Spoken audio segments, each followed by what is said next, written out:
Chapter 4. So King Solomon was king over all Israel, and these were the princes which he had: Azariah the son of Zadok the priest, Elihoreph and Ahiah the sons of Shisha, scribes, Jehoshaphat the son of Ahilud the recorder, and Benaiah the son of Jehoiada was over the host, and Zadok and Abiathar were the priests. And Azariah the son of Nathan was over the officers, and Zabud the son of Nathan was principal officer, and the king's friend. And Ahishar was over the household, and Adoniram the son of Abda was over the tribute. And Solomon had 12 officers over all Israel, which provided victuals for the king and his household. Each man his month in a year made provision. And these are their names: the son of Hur in the Mount Ephraim, the son of Dekar in Makaz, and in Shaalbim, and Bethshemesh, and Elon Bethanan, the son of Hesed in Aruboth. To him pertained Sokoth, and all the land of Hepher.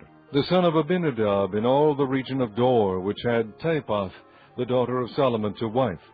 Baana, the son of Ahilud, to him pertained Teanach, and Megiddo, and all Bethshean, which is by Zartena, beneath Jezreel, from Bethshean to Abel-Moholah, even unto the place that is beyond Jokneam.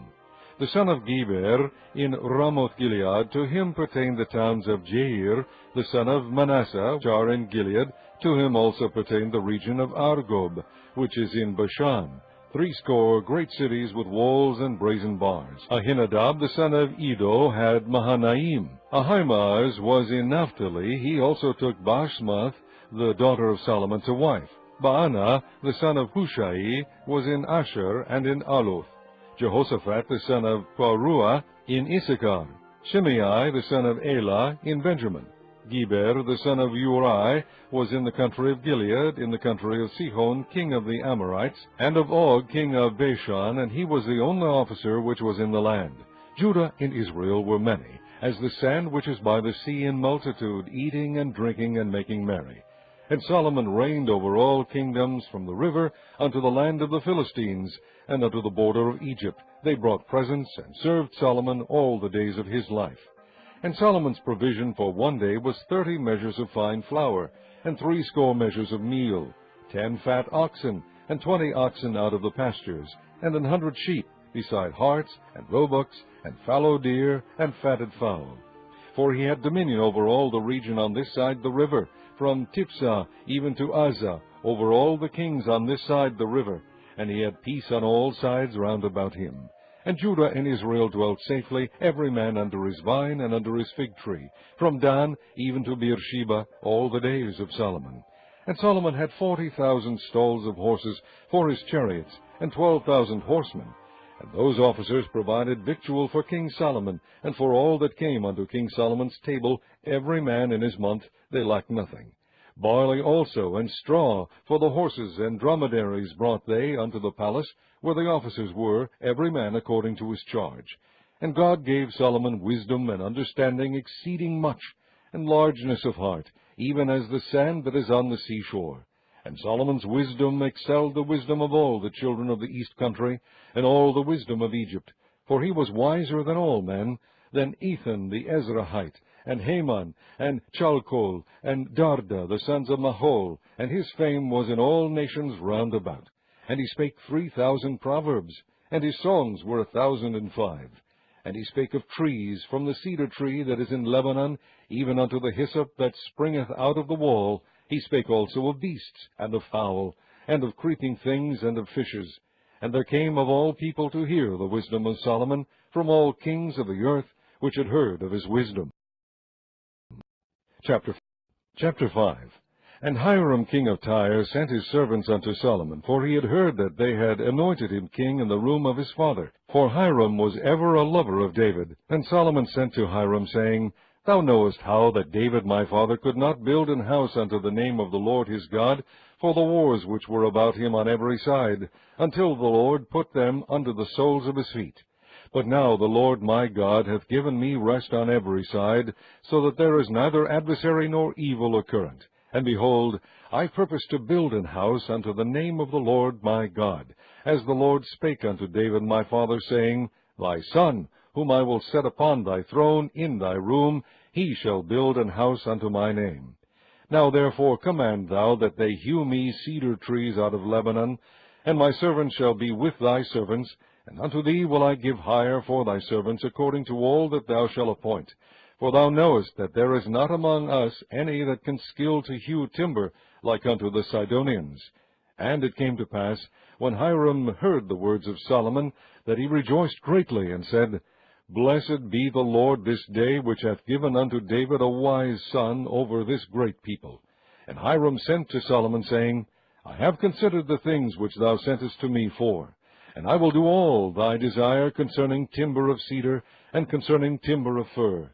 My servants shall bring them down from Lebanon unto the sea, and I will convey them by sea in floats unto the place that thou shalt appoint me, and will cause them to be discharged there.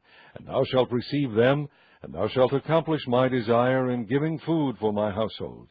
So Hiram gave Solomon cedar trees, and fir trees according to all his desire.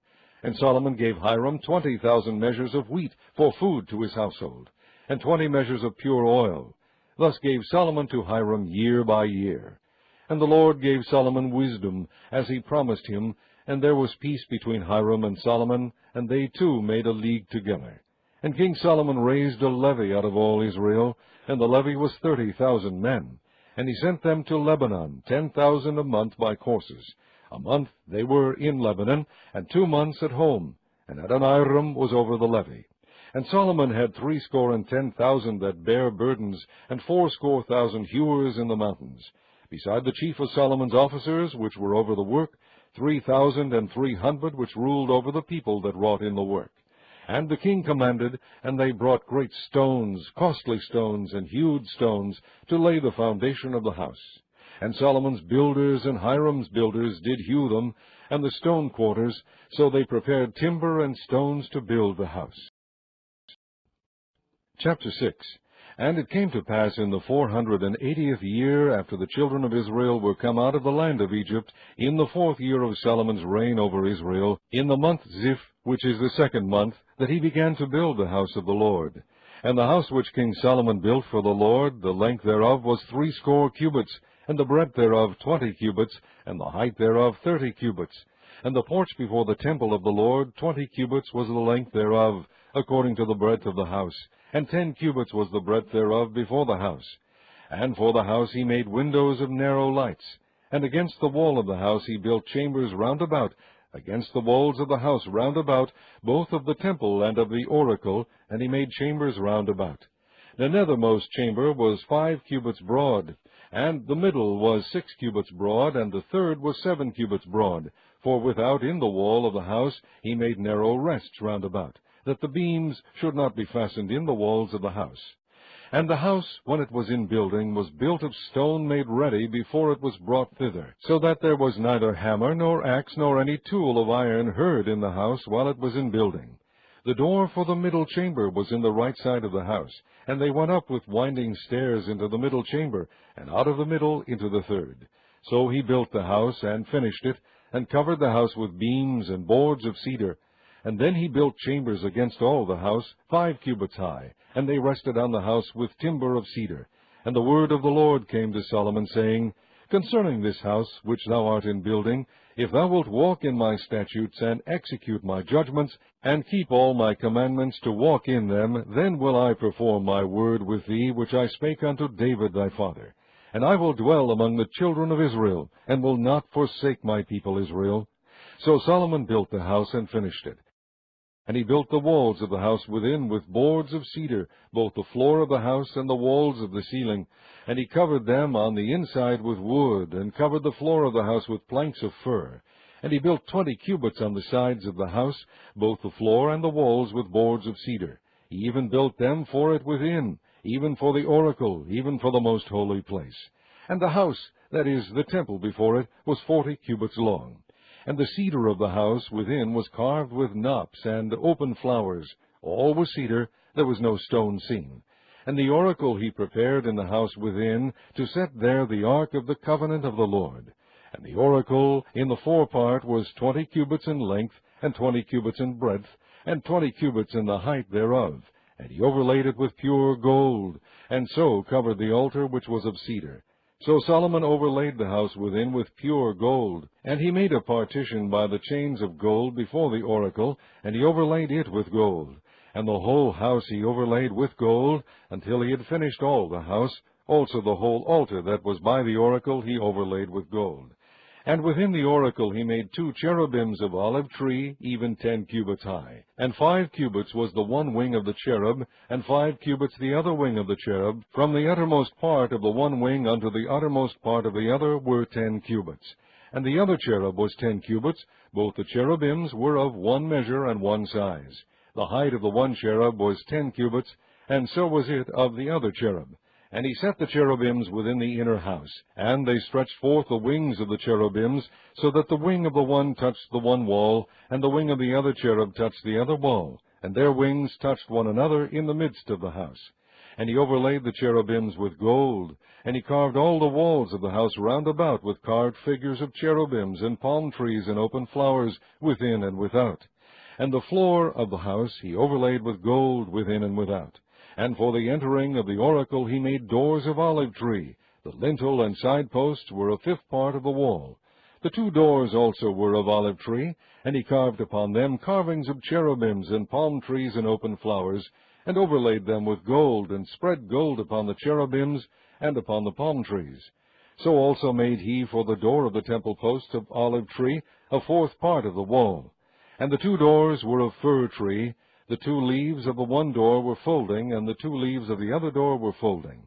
And he carved thereon cherubims and palm trees and open flowers, and covered them with gold fitted upon the carved work. And he built the inner court with 3 rows of hewed stone, and a row of cedar beams. In the 4th year was the foundation of the house of the Lord laid, in the month Ziph.